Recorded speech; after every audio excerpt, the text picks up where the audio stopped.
You know, I'll tell you something. Every time I see that clip, it chills me. Every single time. And I look at it a lot. So thank you very much for coming here.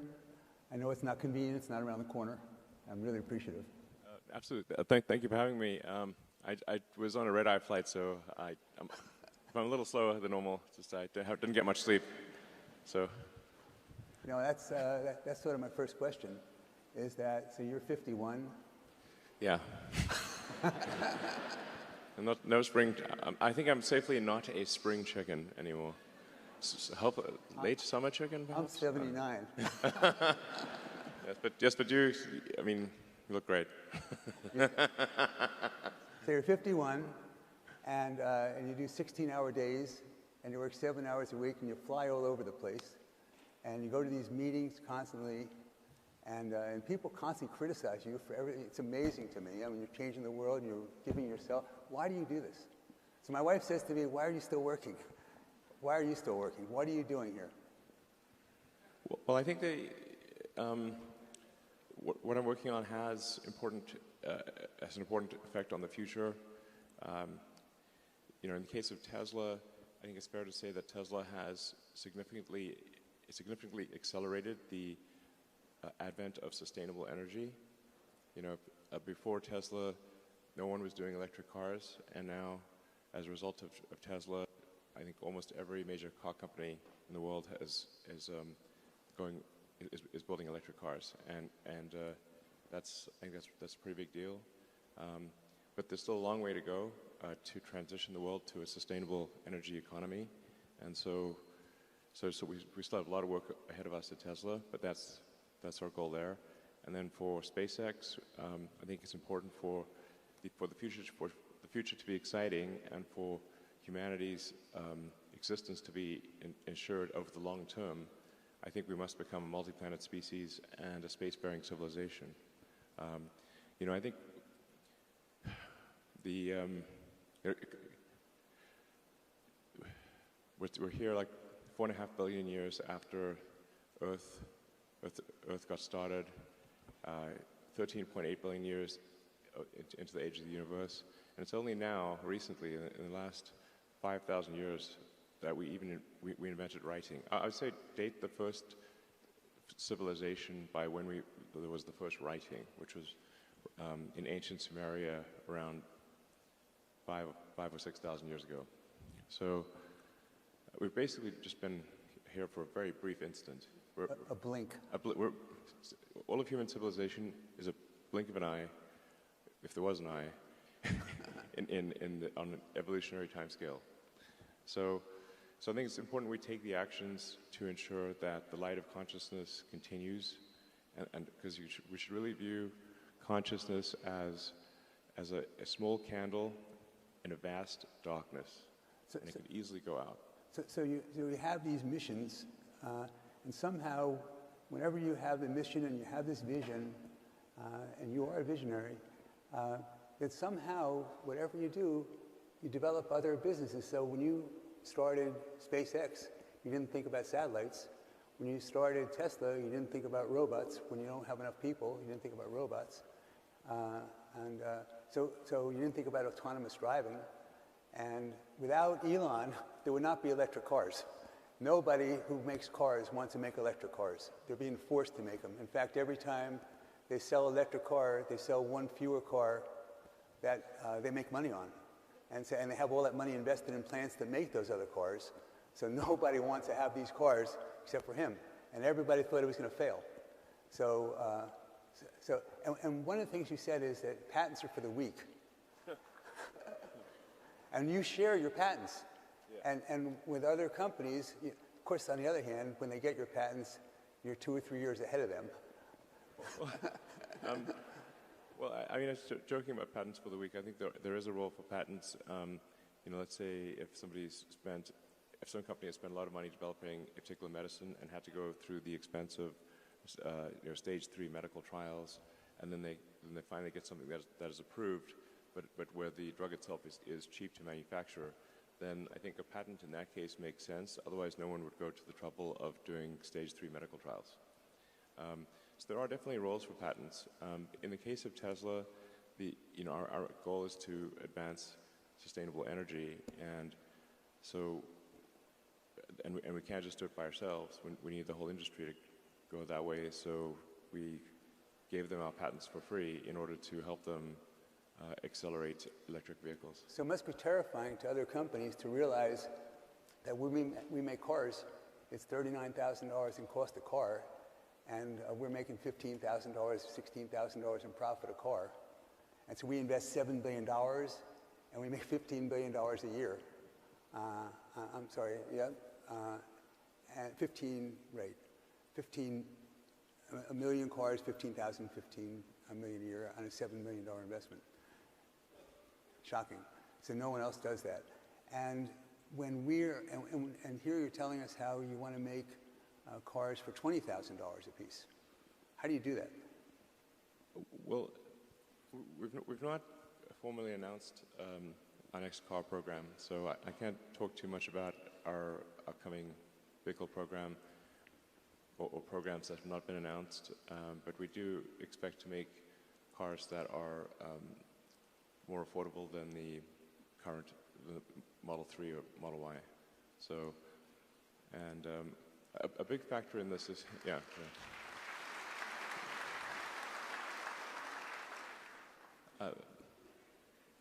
But I think by far the biggest factor is autonomy in terms of the value of a car, because right now cars get driven for about 10 or 12 hours a week, like maybe 1.5 hours a day, and but there's 168 hours in a week, and so if they were autonomous, you could probably the cars could drive for 50 or 60 hours, so you would see a 5-fold increase in the utility of the car, that can do autonomy. This is a really, really gigantic thing. It would also mean that we wouldn't need anywhere near as many parking lots, and this would also be helpful for the environment because you would need far fewer cars. So I misspoke. It was a $7 billion investment for a plant that makes 1 million cars a year that makes $15 billion a year in profits. So you invest $7 billion and you make $15 billion a year. Who does that? And for a plant that makes, things, manufacturing. And so the way this is accomplished is, so you're doing it with casting right now. And casting half of the car, and you're going to soon cast the other half of the car. And other companies, why don't they try? Why don't they try to do what we're doing? In fact, one of the executives of another automobile company wanted me to introduce her to you, and you did that once at a meeting, and now she wants to come visit with her director of engineering at our plant in Austin.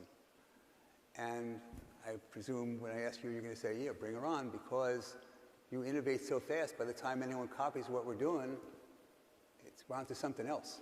What else is there? When you're casting, what else is there that enables us to make it cheaper? Are we eliminating a lot of other parts? Are we eliminating functions? What are we doing to do that?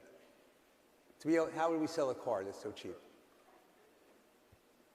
I think the full explanation, or at least an accurate explanation, would take a long time, because first approximation, a car is made of 10,000 unique parts and process steps. And Tesla is really, I think at this point, probably the best at manufacturing in the auto industry, which I think what nobody was expecting. Probably in the history of the world. Probably.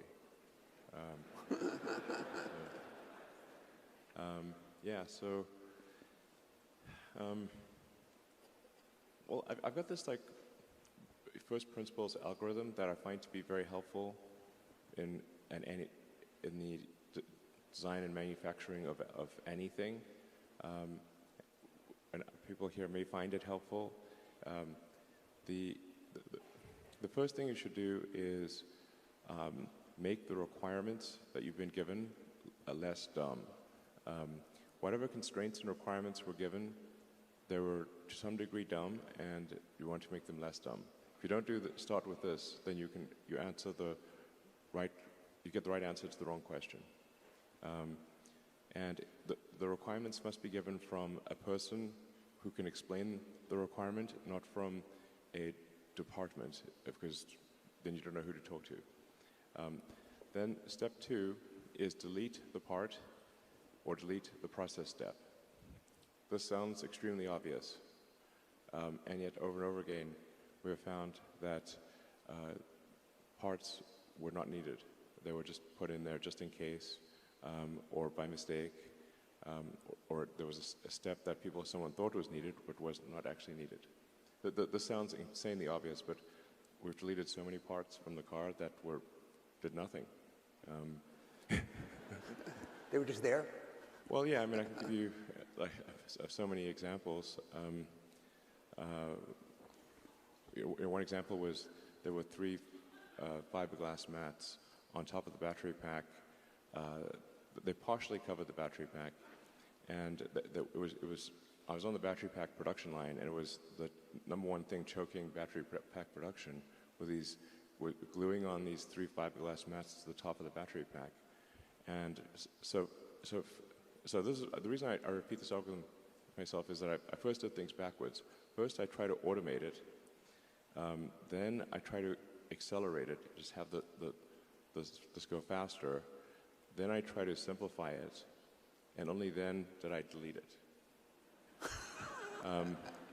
Because it turned out that the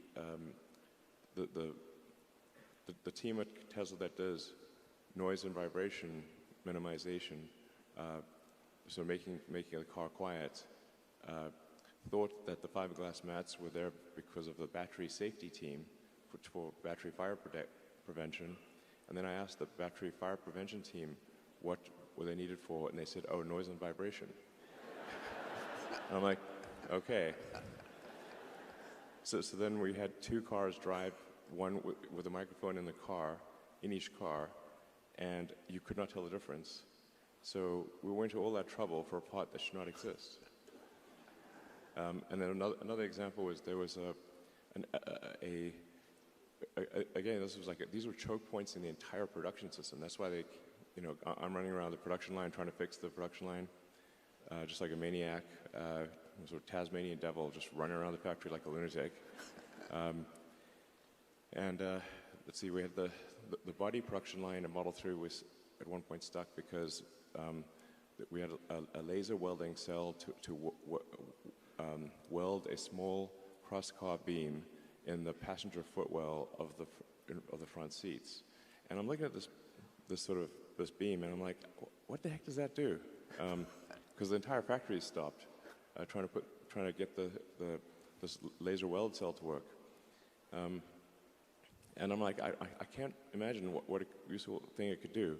And then the production team said, oh, that's for crash safety. So then I called the crash safety team and said, is this for crash safety? They said, oh, no, that didn't do anything. We should delete it. That turned out to be totally useless, but they forgot to tell the production team.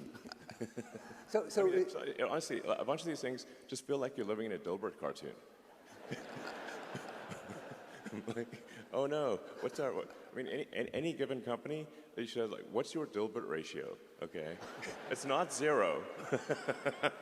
So is this you, or is this your Dilbert quotient? Try to keep it low.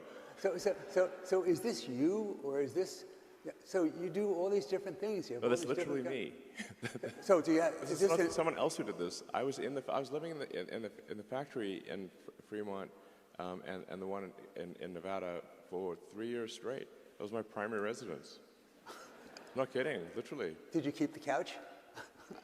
I actually slept in a couch at one point in a tent on the roof, and then, but for a while there, I was just sleeping under my desk, which is out in the open in the factory, and for an important reason. And it was damn uncomfortable sleeping on that floor. And always, when I woke up, I'd smell like metal dust. We went to visit, and they bought him a new couch. Yeah, but actually, I stopped using the couch because there's a little conference room and a couch there. I stopped using the couch, and I just slept on the floor under my desk, so during shift change, the entire team could see me.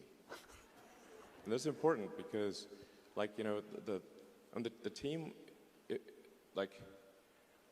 if they think the sort of their leader is off somewhere having a good time, drinking Mai Tais on a tropical island, which I could definitely have been doing and would much have preferred to do. I'm not actually a masochist, I think. But the thing is that since the team could see me sleeping on the floor during shift change, with nothing, they knew I was there, and that made a huge difference. And then they gave it their all. So the focus is on always lowering cost and providing leadership. And this company, we're doing 1.5 million cars a year, but you expect to do 20. And so what happens in 10 years if you're not there? What happens in 5 years if you're not there? How does that work? I mean, are there all these people? So at all the engineering schools, the top engineering schools, the top choice of where everybody wants to work is Tesla or SpaceX. Those two places. So do we have all these people coming up and fighting each other for the job, or they're working together? How do you get people to say, gee, I could buy that real expensive house, but I'm not going to do that. Boy, I could go out on vacation. I'm not going to. Well, we do have that problem a little bit.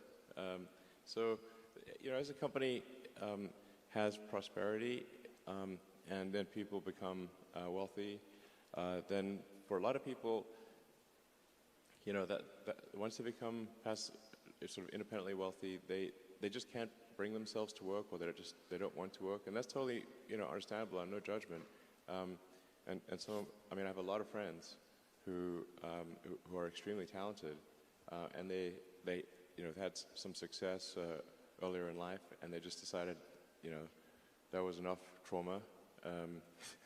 I mean, one of my good friend of mine saying, like, for starting a company is like eating glass and staring into the abyss. So when people tell me, like, well, what can you do to encourage entrepreneurs to start companies? I'm like, if you need encouragement, don't start a company.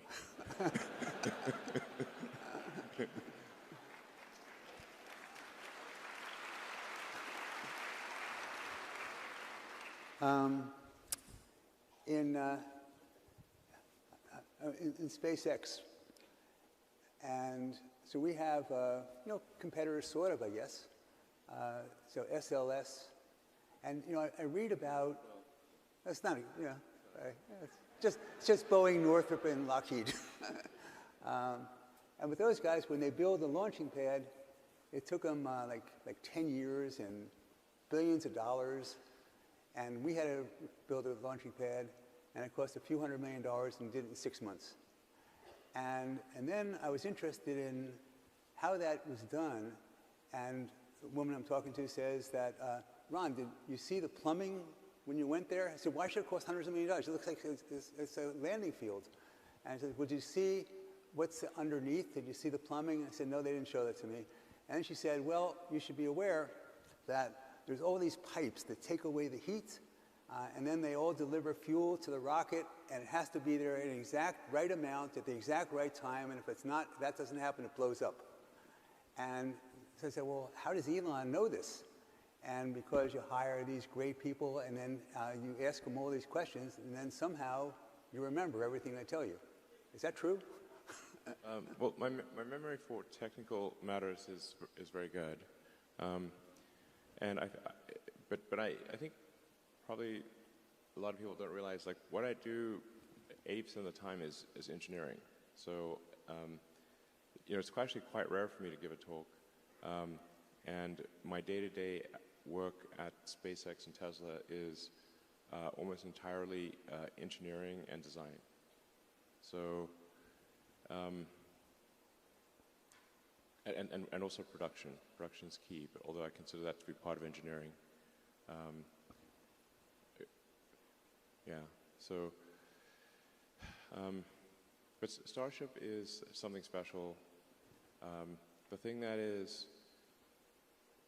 like the holy grail, like the critical breakthrough needed to make life multiplanetary and for humanity to be a space-faring civilization is a fully and rapidly reusable rocket, orbital rocket.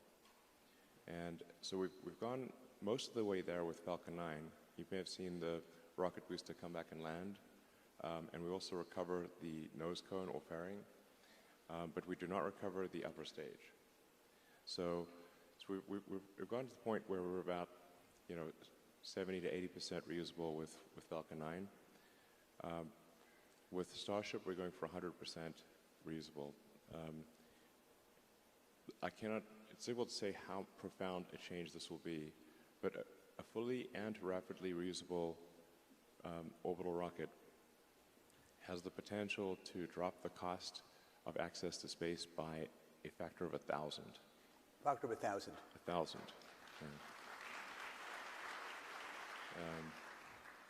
And I should say also, Starship it's a very, very big rocket. It's more than twice the thrust of a Saturn V, and about twice the mass. And it's also the entire ship is designed to land propulsively, so it can land to do what? I didn't hear. To land on its engines, to land propulsively, so it can land on any solid surface in the solar system. So if we can make Starship work, then it enables us to, over time, get anywhere in the solar system. So why is it so hard? Why don't other people do the same thing? So everyone says it's impossible. Why is it so hard? And how much harder is it to do what we're trying to do than we're doing with Falcon? Well, so let's see. Earth's gravity is actually quite strong, and we have a thick atmosphere. So with known physics, it is only barely possible to make a fully reusable orbital rocket. Only barely possible. If this was a video game, the setting is to extreme difficulty. Not impossible, but extreme difficulty. Because it's not like those who have developed rockets before weren't aware of reusability. They were fully aware. Sell more rockets. They're fully aware of reusability. That aircraft and cars are reusable. It's just that in order for a rocket to be reusable, everything has to be perfect. So you have to have exceptionally efficient engines. You have to have an exceptionally efficient structure. You need advanced avionics and software. You need a very lightweight heat shield for orbital reentry. And then another key factor for traveling to Mars is you need orbital refilling, so that you get the ship to orbit, and then you send up tankers to refill the ship in orbit, just like is done by the Air Force with aerial refueling. Those are the things that are necessary, and it's never been achieved before.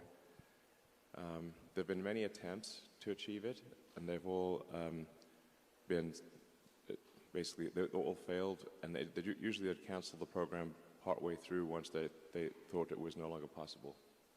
So it's just a very difficult engineering challenge. So SLS is supposed to get to the moon. They got a contract in 2010, and it was supposed to be for $10 billion, but it was cost plus. It's now up to $40 billion, and they say it's going to be $100 billion and $90 billion. Yeah, and we haven't gotten anything, and our rocket is 10 meters taller than theirs, and we can reuse ours. Yep. So how can anyone possibly compete if they're not doing what we're doing? How can they compete? I don't understand. And how can they get contracts? And then I just saw something from NASA, and they said that we're spending $20 billion a year, and oh, by the way, that's 360,000 jobs in all these congressional districts.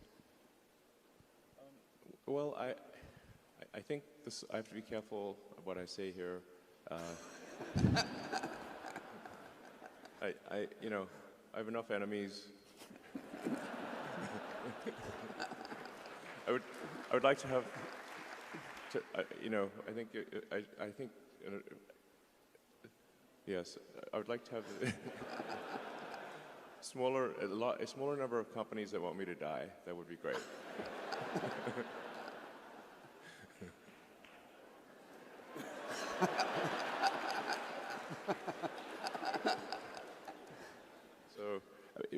like I said, you know, a big part of this is like, what's the goal? You know, in the case of Starship, the goal is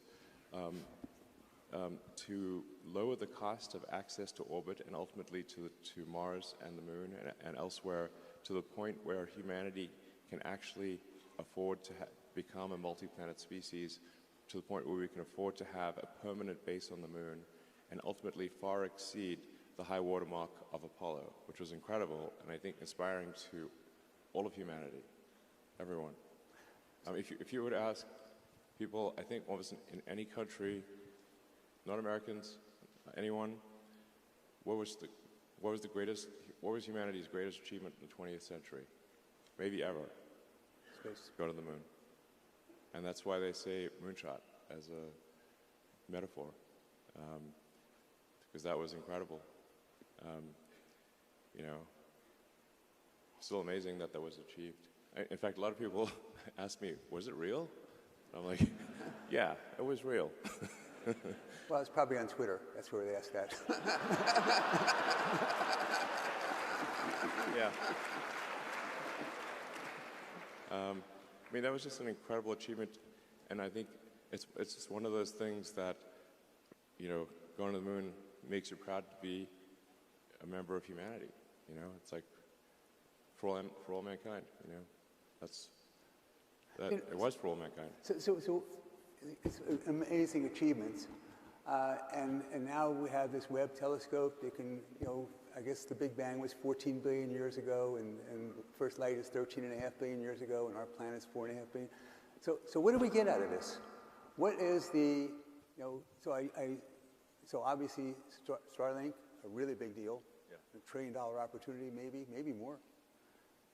And maybe. Right, and so what do we get out of seeing back 13.5 billion years? What does that do for us? What technology do we develop? Or do we know? We don't know until we do it. Yeah, I think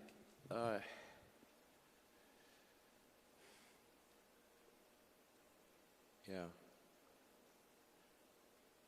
I think like there's two main motivations, I think, for becoming a multi-planet species and a spacefaring civilization, and then ultimately going beyond that to go to other star systems and explore the galaxy. And I think we may find that there's many one-planet civilizations that died out millions of years ago and never made it to the second planet. Do you think in your lifetime that happens? Well, it depends how long I live. Maybe forever. You know, if I keep increasing that enemies list, it might not be much longer. I mean, it would be deeply ironic if it's someone angry on Twitter that takes me out. Well, now like, you can keep them off Twitter. Yeah, exactly.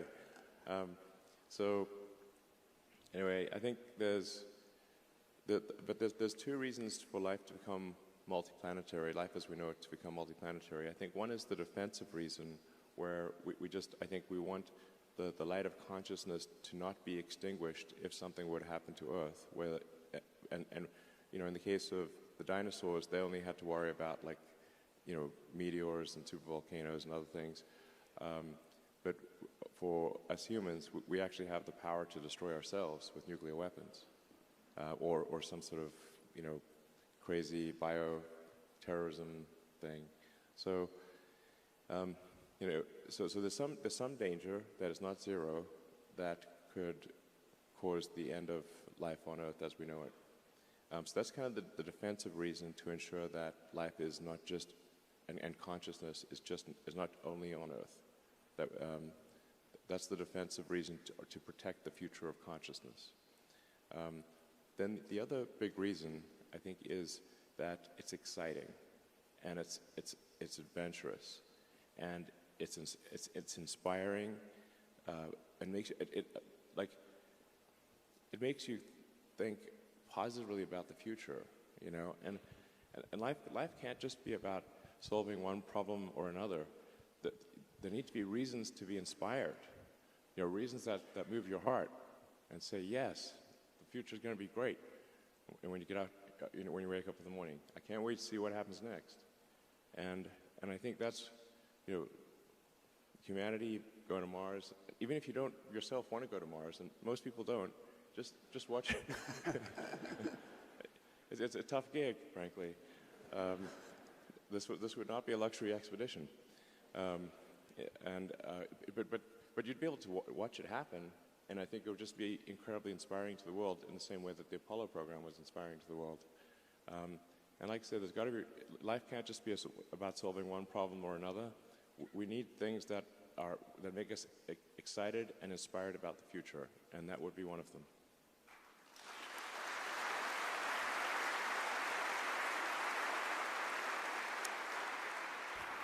So let's go to Twitter just for a minute, and we'll go back to this stuff, which is more interesting to me. I try to get out of the deal. Well, you told me you wanted to ask... to get out. Dragging me back in. I reminded that scene from The Godfather, basically. But you told me you wanted to ask tough questions. I try to get dragging me back in. So on Twitter... what could possibly go wrong? So I saw this article. It says you bought something called Twitter. And it says, Musk puts off lifting Twitter bans. And so obviously the big deal, to me anyway, in Twitter is that, we have this incredible, so it was incredibly poorly managed, this business. And, but those guys somehow did great for their shareholders by selling it to us. Right? But we didn't buy what they're selling. We bought something of what it's going to become. Yes. I mean, I think it's, most people would say, like, given how the market has evolved this year, the price is on the high side. Right. Right. But that's on base of what it is. Yes. But in terms of I think there is a tremendous amount of potential that it will be very difficult to achieve, but I think possible.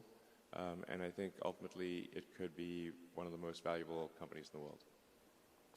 So when we think about this, in order for that to happen, so I met you, and it took me a few years, and then I believe in you and your heart, right? Your heart. And so, I think you were skeptical. At our first meeting, you were a bit skeptical. And so the way I think about it is that, so I'm trusting you with the future of our country, of the world, actually, when you're in charge of a media like that. And so what I think about is, so how do you prevent, so being Jewish, how do you prevent this anti-Semitism? Or if I were black, how do you prevent all of the... So how do you prevent the use of the N-word? And when I think about TikTok, and they're able, we're just looking at pictures, to tell what you're going to do. You know, you move your left arm, you move your right arm, what other pictures you like. So that's what they do with their software, and they grade their algorithm. How can we not have an amazing algorithm? Because we know more about them to do with TikTok, and we ought to know what interests people have. And because of that, in words, we should be able to figure out words that people are using, what that means, and considering what content they're interested in. We should be able to figure out with software how to moderate this and prevent that from happening. Is that true or not? Yeah, yes, absolutely. Totally agree. I want to be clear. Content moderation policies have not changed at Twitter, and it is not okay to engage in hateful conduct on Twitter.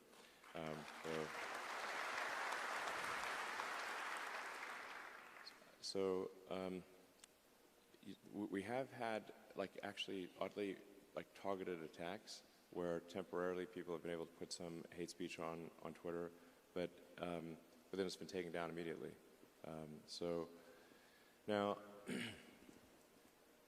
part of what I'm trying to achieve with this sort of enabling everyone to be payment verified with Twitter Blue is to try to get as many people payment verified as possible.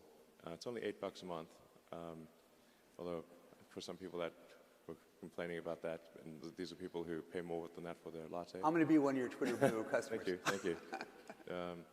But like it's part of its revenue, part of it is payment authentication. And so if somebody, because there is a huge problem with spam and bots and trolls on Twitter, and organizations trying to manipulate public opinion, and just generally making the system worse. And I think that there is an answer to that, which is to get as many regular users of Twitter to be a subscriber for $8 a month. And you'll get a lot more than just the blue check mark for $8 a month, because now we can afford long-form video, long audio, podcasts, and we can also start sharing revenue with content creators, which is essential.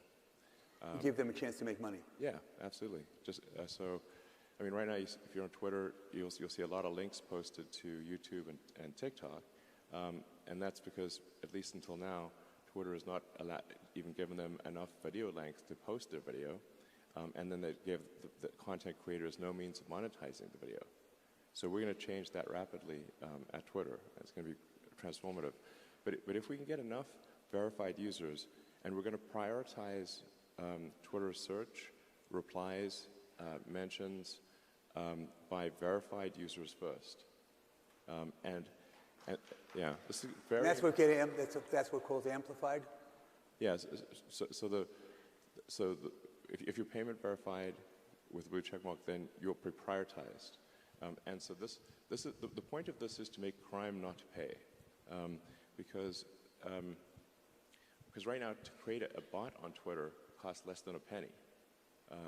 So the cost of crime is so cheap, and that's part of why crime and hateful conduct pays. But if somebody risks losing even $8, it's too expensive to now have 100,000 fake accounts, because they have to spend $800,000 a month, as opposed to $800 a month. So, and then we also, since we're using payment authentication, we're piggybacking on the authentication system of the payment system, and we're also piggybacking off of Apple's authentication system, which is another layer of security.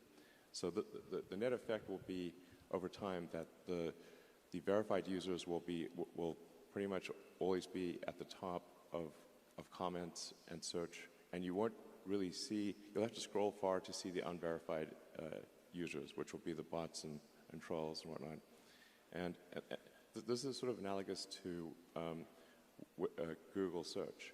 Like, if you go to page 8 of Google search, there will be a ton of scams and stuff, call it page 8, page 9, something like that. But the thing is that Google search results are so good for page 1 that you never go to page 8. Or it's rare. And like the old joke is like, so if something we don't want to see, it gets pushed way down. Yeah, basically the bad stuff gets pushed way down.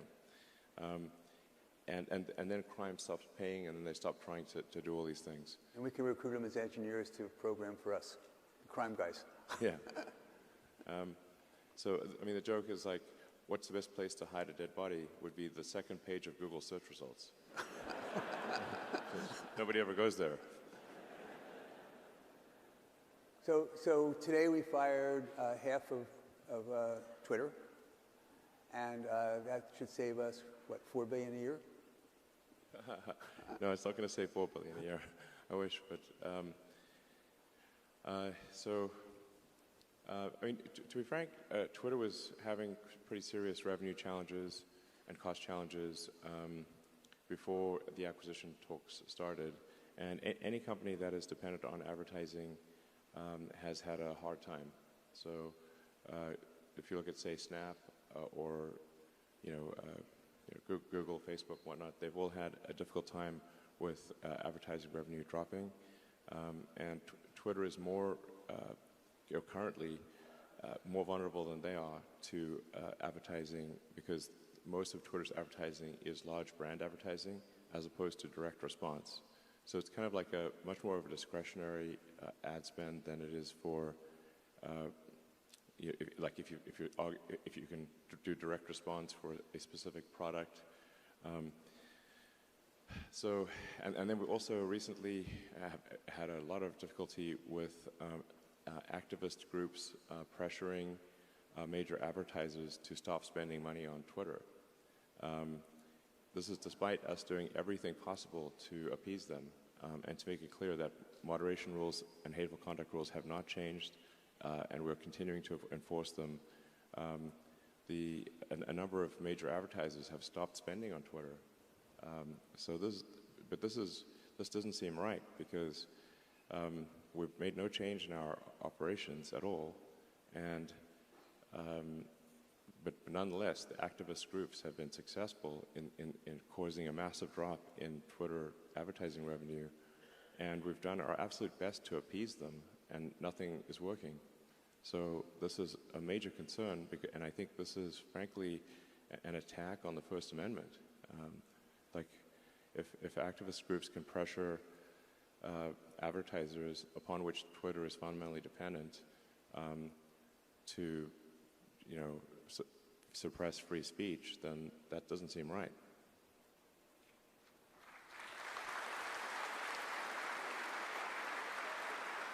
I meant, by the way, 400 million instead of 4 billion. I meant actually 400 million instead of 4 billion. Oh, yeah. Okay, so we're now there. You're living at this place. You go there for the next couple, 3 weeks. You're going to devote, and then we have a team lined up. You think you have a team lined up to manage it, and then you would just do it the same way we do with SpaceX and Tesla, where you just attend the meetings regularly, say this is what we need to do. Do it. Well, this is what we need. Yeah, my workload went up from about, 70 to 8 hours a week to probably 120. So, yeah, I go to sleep, I wake up, I work, go to sleep, wake up, work, do that 7 days a week. I'll have to do that for a while. No choice. But I think once Twitter is set on the right path, I think it is a much easier thing to manage than SpaceX or Tesla. So, and I really understand the internet and how to make. So I wrote software. I wrote software personally for 20 years. I was one of the key people behind X.com, which became PayPal. And so I also I'm aware of I know how to make a way better PayPal. Because you built PayPal. Yeah, yeah, pretty much. With a lot of other people, but there's a product plan I wrote, which I wish I'd kept a copy of in July of 2000, where I thought it would be possible to make the most valuable financial institution in the world. And we're going to execute that plan from 22 years ago, which amazingly no one has done. And so I think that's part of why I think Twitter will be ultimately extremely valuable, because I'm going to execute the X.com game plan from 22 years ago with some improvements. And then we're also going to obviously make Twitter just a way better system. It stands to reason that if a social media company is not taking steps to make it positive to be on that social platform, then people won't come or they'll leave. So you speak of sort of anti-Semitism or racism or anything like that. Well, if who's going to stay on a platform if that's prevalent? That's obviously. Yeah, come on. And apart from its inherent wrongness, who's going to stay on the platform? So you want to be. It needs to be something where, our goal with Twitter is how do we get 80% of America? Maybe not the sort of far left and the far right, but and maybe we don't want them necessarily, but how do we get 80% of the public to join a digital town square and voice their opinion and exchange ideas and maybe once in a while change their minds? And on occasion. Yeah, once in a while. So I read also that you said, and then we'll move off of Twitter, but you said that your goal is you want to make the 20% of people who are on the far right hate you, just like you want to make the 20% of people on the far left hate you. So, well, I don't want them to hate me, but I think the extremists, like, it's just very difficult to satisfy extremists. So, unless you fully buy into whatever their dogma is. So, but I'm confident we can satisfy, like, I don't know, 80% of America, 80% of the world, but maybe not the 10% most extreme of either side. And I would count that as a great outcome. And I think it is important to have sort of a digital town square where people feel comfortable talking. And I also think it's like one of the things that's important is to be able to sort of decide what kind of experience you want to have on Twitter, because some people might say, okay, like I want like if this was a radio station, I want the easy listening, smooth jazz station. Okay, cool. But that's so you should be able to have that setting for Twitter, and then some people might say like, no, I want heavy metal thrash, and like, okay, so now this is going to be sort of then you don't mind someone saying mean things to you, within the context of the law, and you don't mind engaging in vigorous arguments on Twitter and that kind of thing, but you should be able to kind of like pick your preference, and decide if you want sort of full contact battle or do you want like, no, I just want to look at poppies and flowers and nice landscapes and stuff. So let's go off Twitter. Two other topics before you have some questions. That number one is logistics. When we're starting to make so many cars by the end of this year, 40,000 cars a week. I mean, I have to be careful of MNPI, but I believe I have said in the past publicly that our aspiration is to reach 40,000 a week by the end of this year.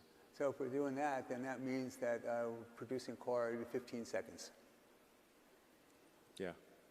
And but that's still only 2 million cars a year, and there's 100 million cars that are made a year. And so the question, so there's presumably capacity to be able to, logistics, to ship all these cars all over the place, to have people pick them up where they want them, but not if they all do them in the same week. Yes, totally. So, I mean, we got a bit of criticism from our Q3 results because we had a lot of cars in transit, and the reason was that we got too big for our cars to actually be transported in the final few weeks. There just weren't enough car carriers and weren't enough ships. So, but it's actually good. It's actually good in the long run to smooth out deliveries and actually have cars in transit at the end of the quarter, because then you're not rushing to get everything delivered by the end of the quarter and paying all these expedite fees. So my question, though, is that if we have autonomous driving and we have autonomous trucks, is that one of the ideas that we're going to be able to move things around with our own, if there's not enough drivers, that we're going to have autonomous transport? Yes. That's question one. We can also, yeah, I mean, have if you're in the area, have the car just drive it to you.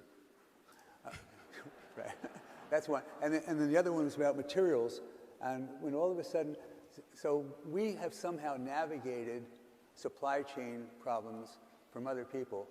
And yeah. You might have thought that it was the absolute brilliance that we had to be able to do that. Mm-hmm. But probably the reason is that when you start off and you don't make any cars a year and you go to someone and say, we're going to make 20 million cars a year from zero, who's going to believe you and make all the equipment that we need? So as a result of that, you were forced initially to be able to say, okay, we're going to get, we'll vertically integrate.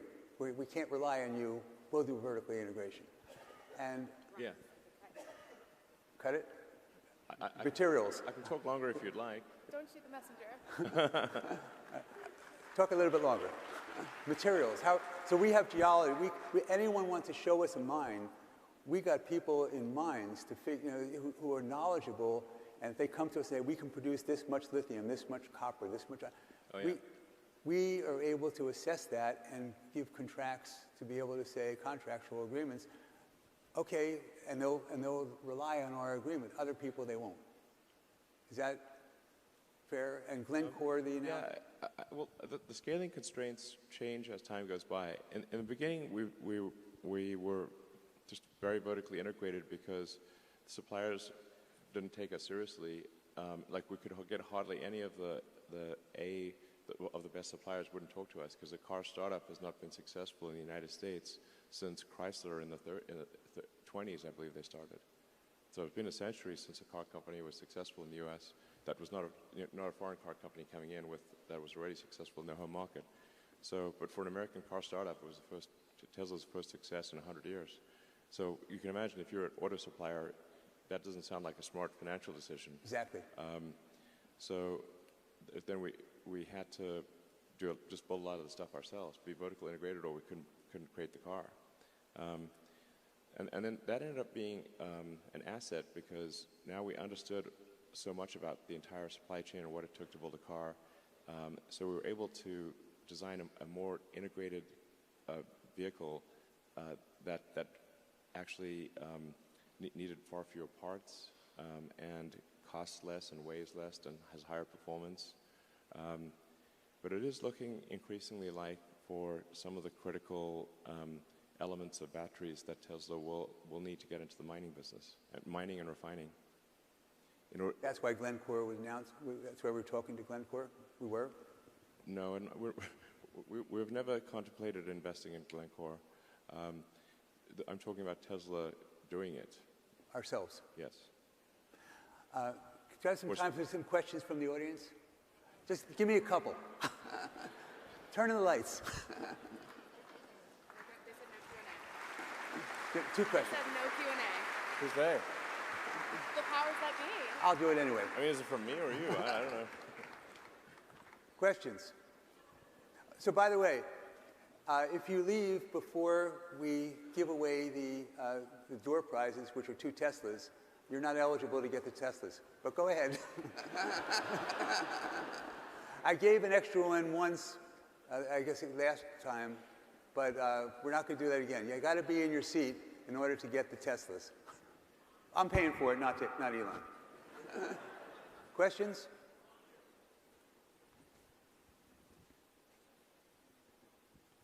Elon, Seneca once said, every genius has a touch of madness. I thought you'd like that quote. Well, I agree with the madness part.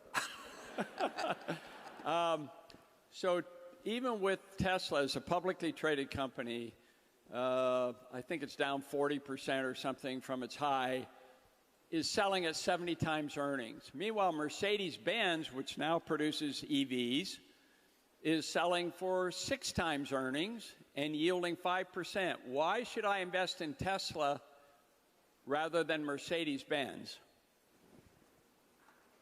Well, I actually rarely try to convince anyone to invest in Tesla. And many times I've recommended people don't invest in Tesla, and I've said our stock is too high, but then people just ignore me and keep buying the stock for some reason. But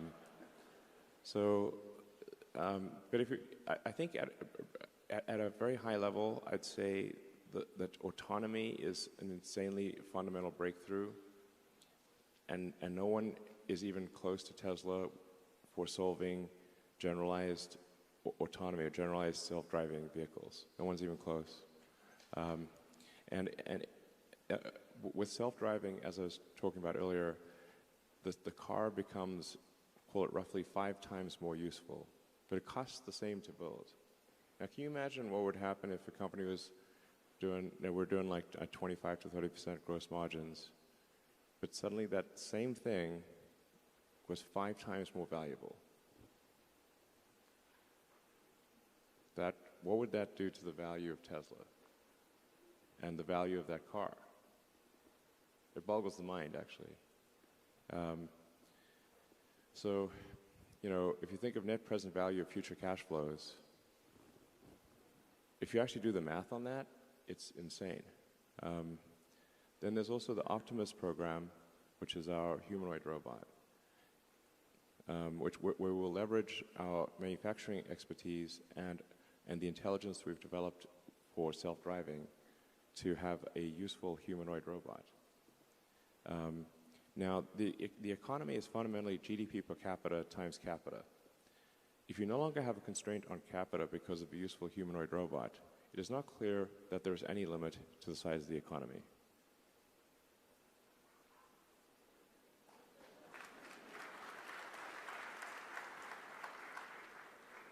And these things will actually happen. So Okay, that's probably a good reason. There, one more question.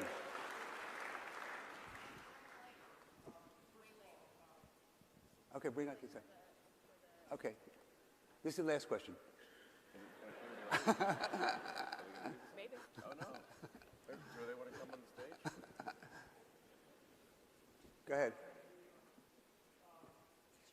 Given all the cars that you're going to make, and I hope Ron's right, whether it's 10 million or 20 million, you're going to need a lot of charging stations around the world. Yes. Have you thought about doing it more efficiently and more economically and better for our ecosystem from an ESG perspective? Because you may or may not know, there are 400 million existing streetlights in the world. And every streetlight has pervasive, persistent electricity. You could take some amount of those streetlights, which are half owned by utilities and half owned by cities, and repurpose that.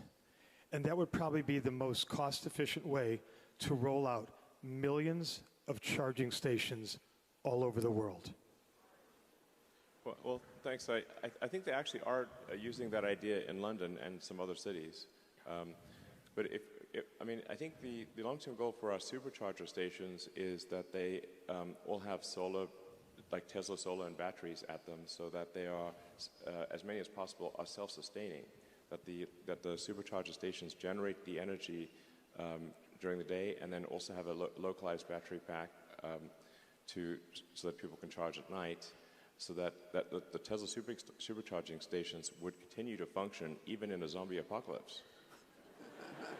So, just never know. That's coming one day. We know it. Yes. It's just a matter of time. Thank you very much. Right. Can I get a selfie with you? Huh? A selfie?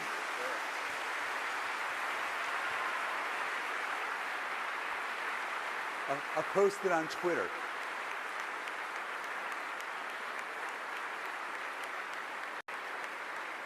Your arms are longer than mine. Also, please use Twitter. We're doing this right and now. please subscribe to Twitter Verified, $8. Actually, technically it's $7.99, so slightly less. But I would really encourage everyone here to use Twitter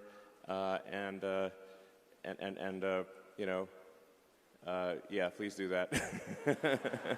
Here you go. Right. How do we do this? Are we going to switch around? Okay.